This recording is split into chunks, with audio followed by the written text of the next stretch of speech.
This international break was a perfect opportunity just to say to Harry Kane, go and have a week holiday. I can't remember who it was. It was just Kane in the right back. I'm better than you at right back. Probably Guy Neville. I played in the school game. It was me, Steve McManaman and Jack Grealish played against the teachers. I actually dislocated one of the teachers' shoulders.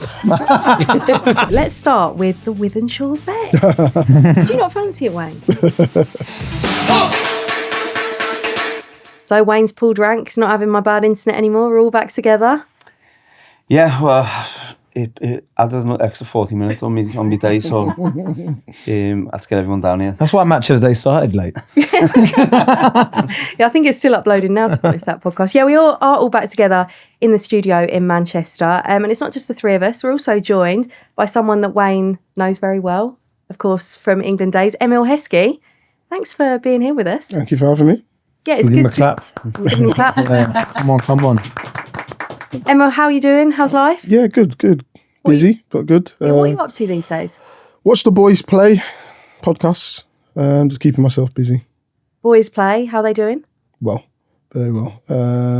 Captain of the 21s, Man City, the eldest one.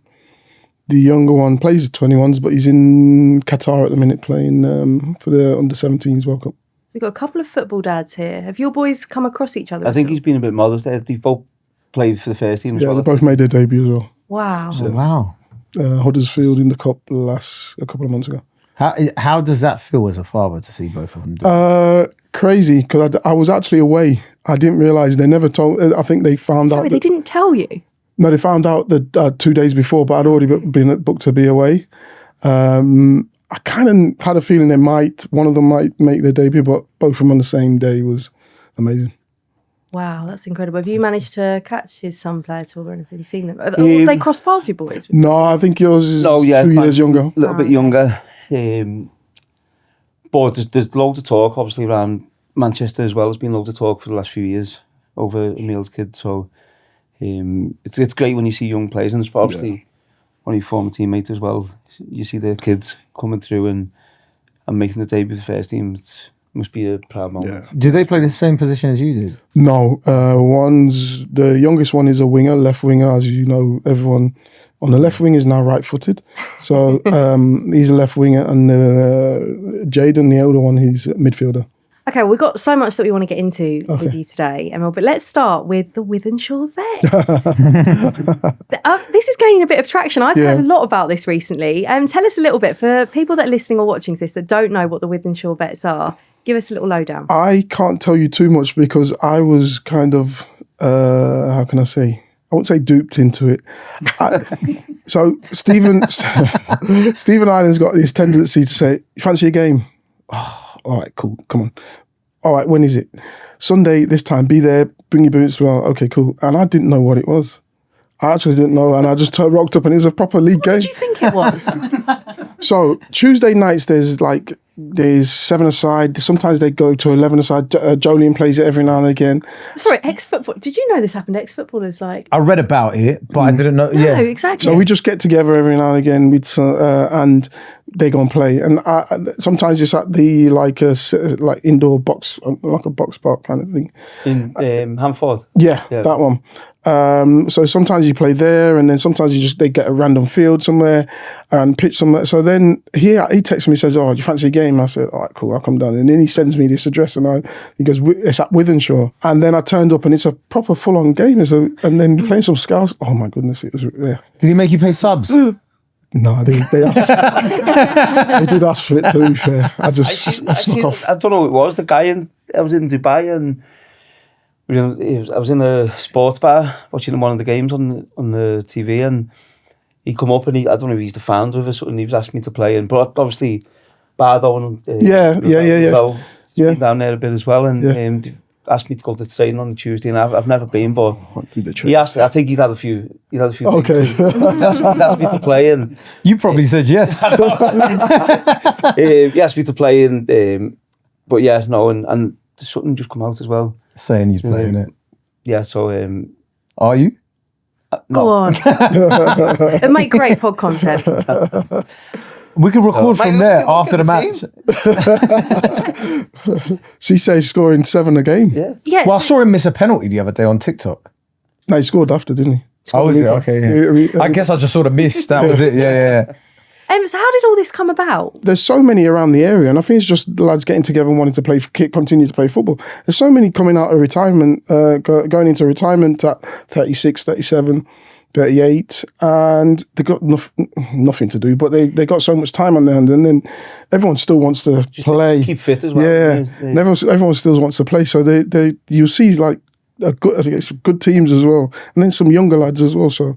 And then I don't know how the Wythenshawe thing come about, but yeah, and that's how. But Stephen Ireland's he has like one-on-one coaching and stuff. Yeah, he does. For this team specifically. Yeah, I think just him in general. In general, he's just done it. Like, he obviously loves football. He's super fit. Well, so you turn up at a power league and Stephen Ireland's just there, like practicing. Yeah, incredible. Yeah, and he does one-on-ones coaching that, and then does one-on-one gym. He plays in the Baller League. Oh, wow. Yeah, he plays in the Baller League. Yeah, he's playing in that. You see, when you were playing, did any of the centre-backs like try and like make a name for themselves to try and, like get stuck in with you or something? All of them. Yeah. I'm sorry, but if you rock up and see like ex-pros... I'd get back in my car and go home. Well, yeah, there is also that. So to be fair, the first time I went, well, it's the only time I went, but I was looking at it, I think, I can't get on this pitch. It was the tackles that were going in, and there's the refereeing's not the best. I feel for the referee. Yeah, it's tough. It's tough. So yeah, but it was good fun in the end. I just went on the left wing and stayed out of the way. What is the reaction though when you like rock up? Can you imagine that if you're going to play like? Yeah, I know what. Like looking at you rather than Wayne. Yeah, 7 ex-pros playing in the team. That's what I told you. I'd get back in my car. I'm not playing against these. Like, and the funny thing is, a lot of them are still fit as well. Yeah. But they're expecting you. I played in the school game. Was it this year or last year? It was this year. I don't know whether it was this school year. It was me, Steve McManaman, and Jack Grealish played against the teachers. Oh. And then the whole school's stood around the pitch of that, and then you can feel there's expectation of them to do stuff. And I actually dislocated one of the teachers' shoulders. I think he was a sub teacher, I think, and he played. He was only young, and I think he worked at Man City, and he was going round and he was trying to smash everyone. It was the dads versus the teachers, and he's coming to me, I've just like shoulder barged him. Yeah, and he's gone down. He's gone up with his shoulders down there. So I felt really bad, but kids were buzzing. I was on the side. I couldn't really say, but he was like, "No, not that one. The biology teacher." Oh, you just got him in trouble there with his biology teacher now. So what is? So you're in the league in Cheshire at the moment. Are you a regular player, or was this a one? I've done one. I'm supposed to be playing on Sunday as well. From this, Emile. No, I'm playing on Sunday as well. So. Oh, so you did enjoy it a bit more than you're letting on. Yeah, a few more people there watching. Yeah, I know. Yeah, this podcast goes out on Friday. Where is it? People want to go and watch. Charlton. There we go. Charlton. Didn't you put 13 past the team you played? Something like that. I've not that. So blasé. That wasn't. I think that time it was 7, I think, or 8. Okay. But they were good, and then they got a man sent off. Do you not fancy it, Wayne? No. Do you not miss playing at all, or? Yeah, of course you miss playing, but I need big stadium and more fans. Also, if you rock up and see Wayne Rooney there, like, you're going to be kind of targeted, aren't you? If you know what I mean, they're going to want to put the challenge in on Wayne Rooney, like they were trying to. Yeah, but and vice versa as well. You're going to put the tackles back in. Yeah. So I think, I'm happy doing what I'm doing. He's happy here with us. But unfortunately, sorry, Emile, I did try and recruit him. Is there like a long-term plan? Any other players you're trying to recruit, or is it just a case of? I'm just. He's really going along with. No, I'm just going along with it. I am playing on Sunday. It is in Charlton, I think. Yeah. I feel sorry for the lads that are just normal fellas in the team. Like, do you know what I mean? Like, to be normal. No, but ex-footballers like Premier League footballers, and then you're just like an electrician or something. Like, so is there normal?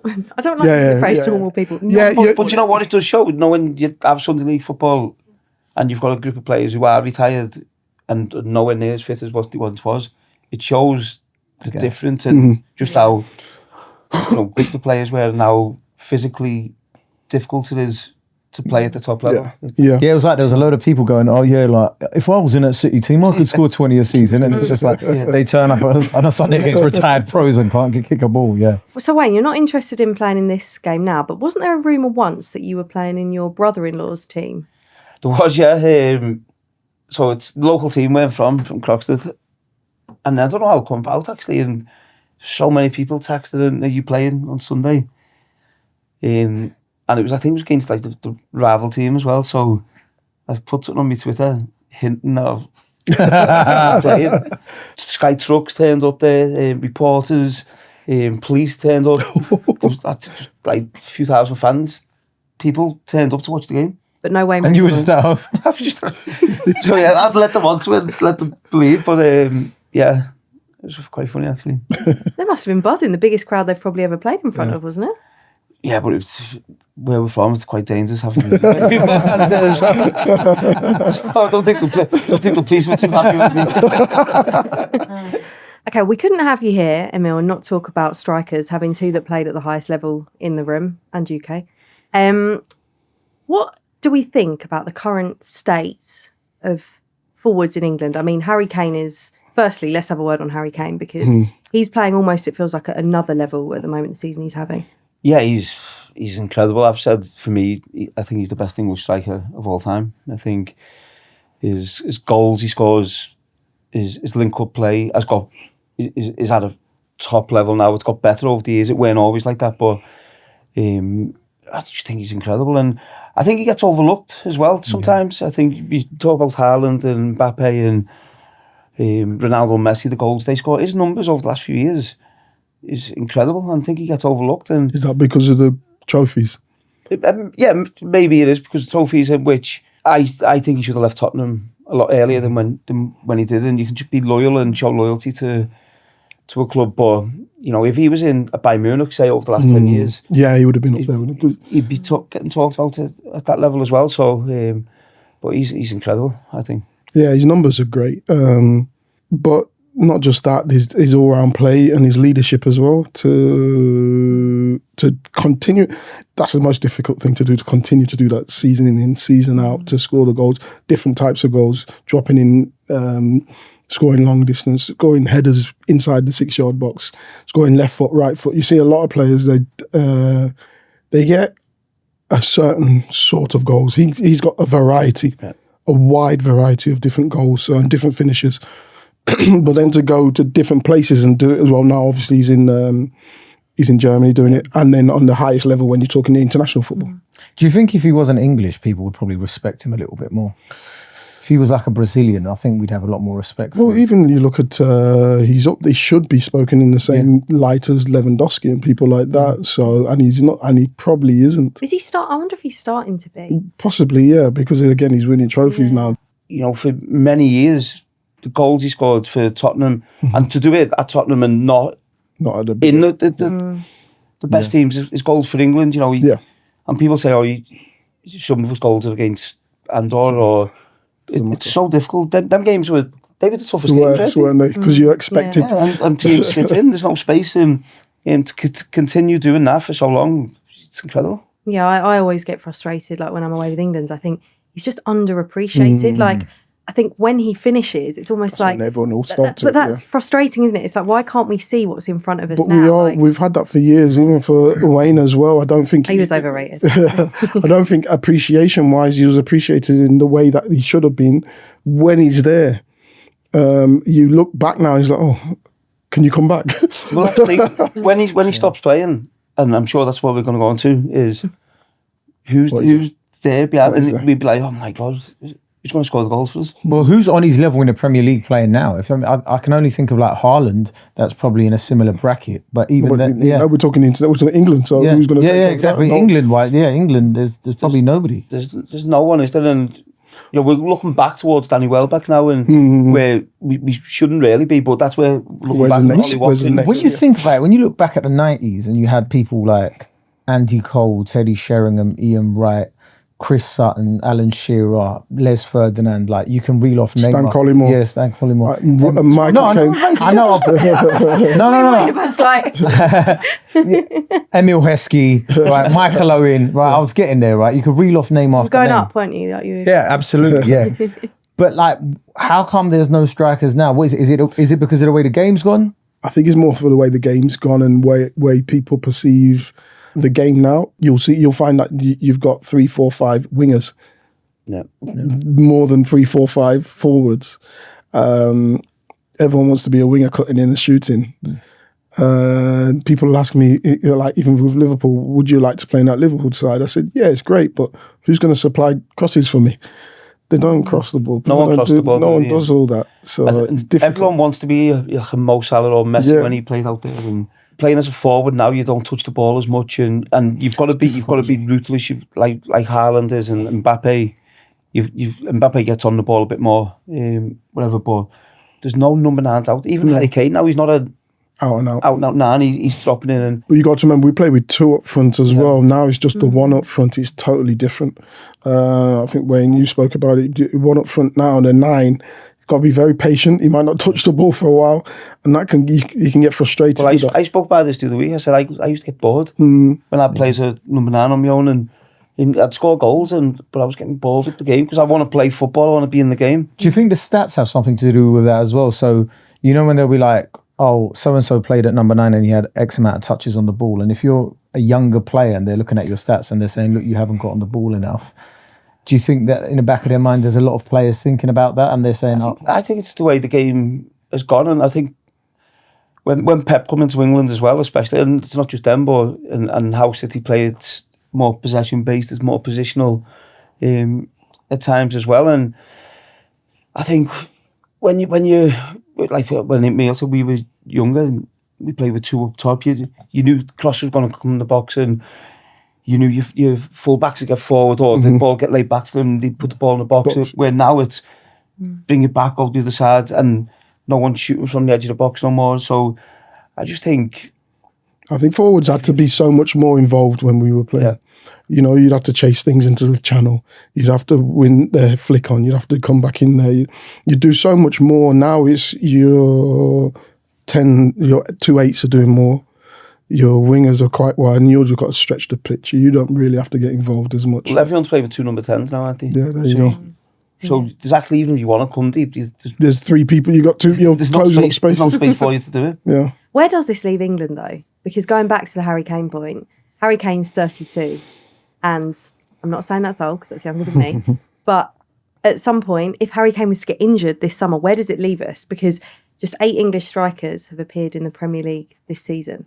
I think this international break was a perfect opportunity just to say to Harry Kane, go and have a week holiday. He doesn't need to be there. He'd want to be there though, won't he? Yeah, no, he'd want to. But that's what I mean. You need to take that. I'd be the same. I'd want to be there, but you need to take that option away from him and say, like, go and have a week holiday with your family and get some sun, and we don't need to see it. And then the opportunity for Thomas Tuchel to look at players and see what they can do. Jack Grealish may as well book his holidays in the summer now, him as well, because he's not getting in the squad. You think Anthony Gordon's dropped out and he still doesn't get called into it. So I think Thomas Tuchel is quite set, but that number 9 position, I think this is a perfect opportunity for him to look at. Yeah, I think different players, and Watkins as well. It's a big. But who should he be looking at? Who's the next best option for Harry Kane at the moment? He might be a Wythenshawe Vets. That's where you were going. If you look at the forwards, there's Ollie Watkins, there's Welbeck. It's thin, isn't it? Lewin. It's thin. Ivan Toney. But is he being tested at the highest level to then drop into... Well, he picked him a couple squads ago, didn't he? Yeah. Did he play him? He didn't really. He played 88th minute substitution. But, I mean, you're not really sport for choice, are you? Then you have to look to the 21s. Yeah, the reality is you should be looking at your Delaps and players like that. You should be looking at them younger players and saying, are you ready to make that leap into the first team? You jumped quite early, didn't you?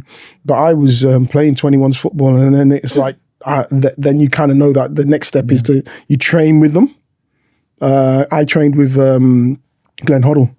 and then you get an understanding of because the pace is totally different. The pace from 18s to 21s is big, but then the pace from 21s to first team is totally different. So you got to get used to that. I sort of think that we sort of need quotas on how many foreign players you can have in Premier League teams again, because I feel like Difficult.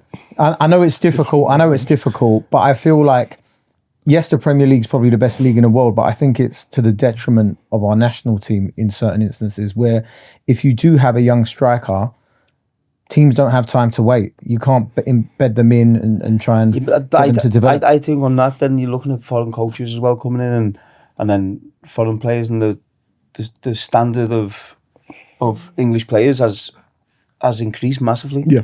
I just think it's purely because they don't want to play number 9. The way the game is tactically, the way it is. So we blame Pep Guardiola. No, if you look worldwide, there's not many. There's not many. So it's not just a problem in England; it's a problem throughout the world in number 9s. And I think he's getting the opportunity to play as well. So in Germany, in France, in the other leagues, the younger players get a better opportunity. They get the opportunity earlier. Why do you think that is? They can fail. We can't fail. We're not allowed. We have to hit the ground running. We have to do well now. And if you don't do well now, it's kind of you're going to sit back down there. You're not quite ready, and that might knock your confidence. Well, part of the problem is because our league is so good. So yes, I get that. I get that. I totally get that. But do you think it's much more worthwhile for young English players to go out to like a Germany or a France? Possibly, because you can fail a little bit there and it not be as detrimental to your career. We're getting to finals in I think Michael spoke about it. We're getting to finals in the Euros. We're getting to youth. Getting to finals in this. But then players generally won't make it through. I think Phil Foden's age group, now you're starting to see the real players, seeing the players coming through. You got Gay and all them. We have the players there. It's just giving them, especially strikers. It's having that giving them as well. Yes. You see with Barcelona a lot, they bring a young player into the team and they play. Yeah. They play games. They persevere with it and they keep playing them, and then before you know it, they're gaining experience and become. Because as a young player, you're going to have ups and downs. One week you're going to be sky high, and then you might not have a great game. It's going to be like this until you find a niche that you can just go. And not everyone's going to be Wazo or Lamal or players like that. You've got to get through that little stage.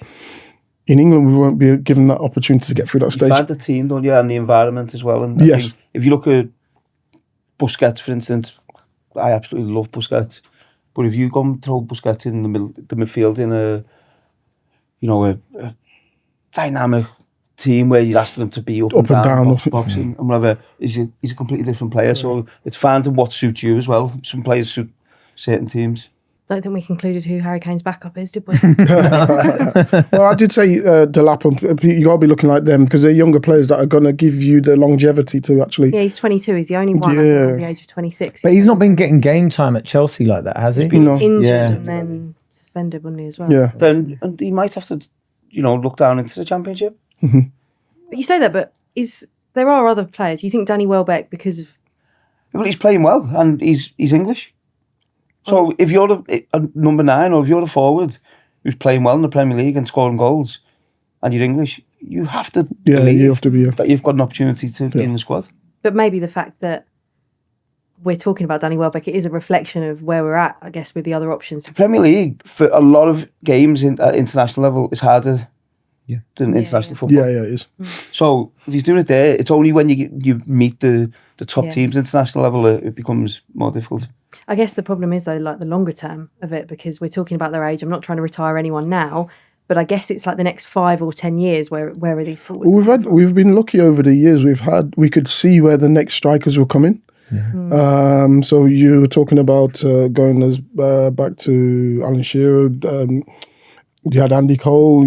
Stan didn't play that much. Dion Dublin didn't play that much. So we had all these players. Ian Wright didn't play. Yeah, there you go. Fowler, and then you had a chain of players that could go from that next level. Then I came in after Sheeran, and then Wazza came in after me, and then where do we look now? We've always had that chain. We're really struggling right now to find. Then look at the wide players. Oh yeah, more dynamic You now. think of Foden, Anthony Gordon, Grealish, Saka. And in our era, we As a- were trying to find a left wing, weren't we? Yeah. So do you think perhaps the future is probably trying to shoehorn somebody into that position? So you look at But a somebody lot like of these a players Marcus can Rashford. also play like the false nine now. But that's what I was saying. Like Yeah. you play like a Marcus Rashford Yeah. in the 9 or something like that. Is that probably the way we have to go? Possibility, yeah. Possibility. It'll But then it changes. It'll come back round. I said that. It'll come We're back gonna round. play with two. We're gonna again play with two. If you're a young kid now, around about 8 to 12, and you're just playing as a number 9, you're going to be in such a good position in 10 years' time, because it will come back round and you'll have head start. You heard it here first. 4-4-2 is making a comeback. Oh, your boy's a striker. How old's your boy? 16. So what? But now he's gone to the right. Is he? Left footed coming in off the right. It is the trend though. Football does follow trends, doesn't it? We talk about 4-4-2. So what do most teams defending? 4-4-2. Yeah, rest of it. The Yeah. OG, isn't it? Ooh. Guardiola done it for years, didn't he? With Aguero and De Bruyne and then Haaland, De Bruyne. But we're seeing long throws come back, so hopefully that like leads us back into like the 80s and 90s proper football. It was entertaining as well, wasn't it? You know, you had more entertaining games and it less A fight, didn't you? Yeah. Like, but coming up against centre halves and it's gonna be tough. It's a battle. It's gonna be tough. That won't come back though, will it? With the reffing and VAR. No, that won't. Unfortunately, But I always used to like how some teams would have like a big man and a little man, and it would be like flick-ons, and do you know what I mean? Well, I've said many times, Emile was my favourite forward to play with for England, and purely because of that, because I think we That's a big man and a big man. But again, I understood. By the way, he said that before you've been here as well, so Okay. we can justify that. Can use But stand next to that. I understood what he wanted to do as well. And this is a thing where you kind of complement each other. You can't just be thinking about your game only. You got to think about what others want. So I knew he just wanted to be on the ball all the time. So I would try and make the pitch. And I was that forward that I didn't mind just making the pitch as big as possible. I'd make runs and not want the ball because it stretches them. Then he can get on the ball in them little spaces because he just wanted to be on the ball all the time. Didn't you assist his first England goal as well? Well, I think it was two of them. Emile brought it down for me, and then the keeper dived off the ball. Don't know what the keeper was doing. You've made yourself sound. He was a selfless centre forward. Is that Yeah, why he- you like playing him? Because you were selfish. He was selfless. I don't think he was selfish, though. No, but when I played with Emile, he kept it simple. Yeah. And it was easy for me to read what he was going to do. Yeah. Where you play with some players and you don't know what they're going to do, so it makes it more difficult for you to make a run or try and get on the ball. Where when the ball go into Emile, I knew, you know, if he had a touch, he'd lay it off to you, or he weren't going to try and do all mad skills and stuff, which helped make it easier for me to play. I think in that England team, particularly during that period, when you weren't in the side, people would see how important you were. Because of the way that we played as well.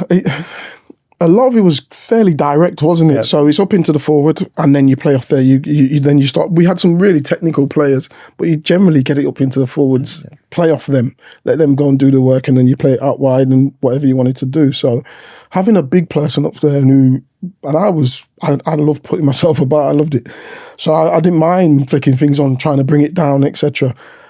And then you go and play from there, and that just made it easier for players like this who How long does it take to get that understanding? Because you weren't playing together at won't club play for level. long. No, you kind of pick it up straight away, Yeah, don't I you? think- Football. I think when you're playing at that level, Yeah, you see, and we play against each other, obviously in the league, and so I know how he plays. He knows how I play, and obviously you do bits in training because you can't do that much. You're not away for that long, so you do your bits in training when you're away, but you tend to pick it up.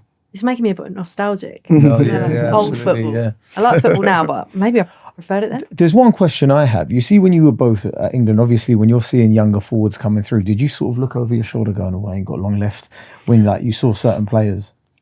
for me, yes, because you have your Colton Coles and players like that coming through, and you look at them, and you say, well, yeah. But then it's good for me to keep persevering and keep seeing how long I can. I had 4 years when I wasn't playing. I would from 04 to 08. Yeah, so and then I broke back in, and I'm like, well, I'll break back in, don't worry, because I knew what I was capable of doing. So it sort of spurred you on seeing that. Yeah. I had with Harry Kane. Yeah. Obviously, he was Yeah. young lad coming through, and you could see straight away. You could see he had this selfish mindset to him. You know, from mad angles, he's shooting. You're like, what are you doing? but I knew I'd seen it before. I'd it with Ronaldo.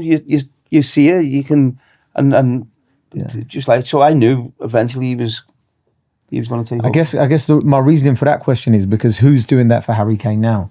So who is it that probably spurs Harry on? We thought Ollie Watkins was going to be that one that was going to really spur him on, and because it gives you something different. It gives you like a little bit in behind at times, because at times when a forward keeps dropping in, you need someone to stretch the game. Ollie Watkins stretches the game, doesn't he?